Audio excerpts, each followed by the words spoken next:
వేదిక మీద ఉన్నటువంటి కేంద్ర మంత్రివర్యులు పెద్దలు గజేంద్ర సింగ్ షెకావత్ గారికి, ఆంధ్ర రాష్ట్ర ముఖ్యమంత్రి వర్యులు పెద్దలు సోదరులు పవన్ కళ్యాణ్ గారికి, ఉప ముఖ్యమంత్రి పవన్ కళ్యాణ్ గారికి, అదేవిధంగా నా పార్లమెంట్ నియోజకవర్గంలో ఉన్నటువంటి 7 ఎమ్మెల్యేలు బుచ్చే చౌదరి గారు, ఆదిరెడ్డి వాసు గారు, మద్దిపాటి వెంకటరాజు గారు, ముప్పిడి వెంకటేశ్వరరావు గారు, బత్తిని బలరామకృష్ణ గారు, అదేవిధంగా వేదిక మీద ఉన్నటువంటి అధికారులకి, సోదరీమణులకి, వేదిక ముందున్నటువంటి సోదరీమణులందరికీ కూడా నా నమస్కారాలు నేను తెలియజేస్తున్నాను. 2024 ఎన్నికల సందర్భంలో ప్రజల వద్దకి ఓటు వేసి ఆశీర్వదించమని చెప్పి అడగడానికి వచ్చినప్పుడు డబుల్ ఇంజిన్ సర్కార్ అంటే కేంద్రంలో రాష్ట్రంలో 2 చోట్ల కూడా ఎన్డీఏ కూటమి అధికారంలో ఉన్నట్లయితే అభివృద్ధి పరుగులు తీస్తుంది అని చెప్పి ఆనాడు మేము చెప్పడం జరిగింది. ప్రజలు విశ్వసించారు. డబుల్ ఇంజిన్ సర్కార్ కావాలనుకున్నారు. కేంద్రంలో ఎన్డీఏ కూటమిని, అదేవిధంగా రాష్ట్రంలో కూడా ఎన్డీఏ కూటమిని ఆశీర్వదించడం జరిగింది. వికసిత్ భారత్ అనేటువంటి ఒక కళ ఏదైతే, ఒక స్వప్నం ఏదైతే నరేంద్ర మోడీ గారు ప్రజల ముందు ఉంచారో, ఆ వికసిత్ భారత్లో వికసిత్ ఆంధ్ర రాష్ట్రం కూడా ఒక భాగం అని చెప్పి మనం గుర్తించాలి. కనుక అన్ని విధాలా కూడా అధికారంలోకి వచ్చిన నాటి నుండి నేటి వరకు అమరావతి నిర్మాణం కావచ్చు, పోలవరం నిర్మాణం కావచ్చు, స్టీల్ ప్లాంట్ కావచ్చు, సౌత్ కోస్టల్ జోన్ కావచ్చు, రైల్వే జోన్ కావచ్చు, మరి MNREGS కింద పెద్ద ఎత్తున వనరులు రాష్ట్రానికి ఇచ్చి కావచ్చు, అన్ని విధాలా కూడా ఆంధ్ర రాష్ట్ర అభివృద్ధికి కేంద్రం తన సహకారాన్ని అందిస్తూనే ఉంది. అయితే వికసిత్ ఆంధ్ర రాష్ట్రం మనకు కావాలంటే వికసిత్ జిల్లాలు కూడా కావాలి. అంటే వికసిత్ రాజమహేంద్రవరం కూడా ఖచ్చితంగా వికసిత్ ఆంధ్రలో భాగం అని చెప్పి మనం గుర్తించాలి. దానిలో భాగంగానే ఇవాళ అనేక పర్యాటక అభివృద్ధి కార్యక్రమాలు మనం శంకుస్థాపన చేసుకోవడం జరుగుతుంది.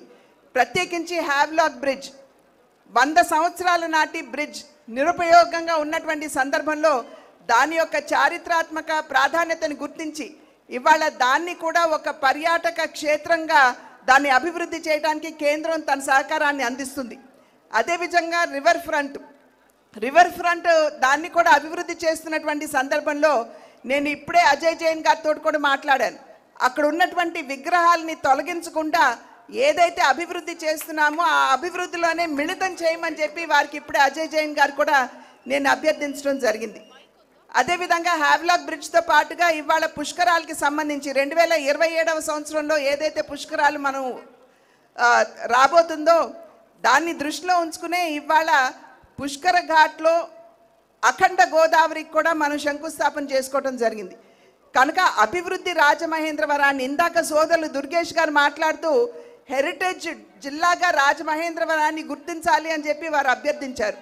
ప్రజలందరికీ గుర్తుండే ఉంటుంది. నేను పార్లమెంట్లో ఈ అంశాన్ని లేవనెత్తి రాజమహేంద్రవరాన్ని హెరిటేజ్ సిటీగా గుర్తించమని చెప్పి నేను ప్రత్యేకించి పార్లమెంట్లో నేను రేజ్ చేసినటువంటి అంశం. కనుక ఖచ్చితంగా పెద్దలు గజేంద్ర సింగ్ షెకావత్ గారు ఇక్కడే ఉన్నారు. వారి సహకారంతో ఖచ్చితంగా దీనికోసం నా వంతు కృషి చేస్తాను అని చెప్పి తెలియజేస్తూ అన్ని విధాలా పర్యాటకంగా కావచ్చు, అదేవిధంగా రిలీజియస్గా కావచ్చు, రాజమహేంద్రాన్ని అభివృద్ధి చేసుకునేటువంటి అవకాశం ఉన్నటువంటి సందర్భంలో ఆ దిశగా ఇప్పటికే ఆల్రెడీ అడుగులు వేస్తున్నాం. గౌతమి లైబ్రరీని కూడా దాన్ని అభివృద్ధి చేయడానికి నా వంతు కృషి నేను చేస్తున్నాను. కనుక ఖచ్చితంగా రాబోయే కాలంలో కూడా ఏదైతే ప్రజలు మా పట్ల విశ్వాసాన్ని కనబరిచారో దాన్ని నిలుపుకుంటూ రాజమహేంద్ర అభివృద్ధికి ఖచ్చితంగా నా వంతు సహకారాన్ని అందిస్తాను అని చెప్పి తెలియజేసుకుంటూ పెద్దలు గజేంద్ర సింగ్ షెకావత్ గారికి, ఉప ముఖ్యమంత్రి సోదరులు పవన్ కళ్యాణ్ గారికి, ఇక్కడికి వచ్చినటువంటి ఎమ్మెల్యేలందరికీ పేరు పేరున నా ధన్యవాదాలు తెలియజేసుకుంటూ సెలవు తీసుకున్నాను. జై హింద్.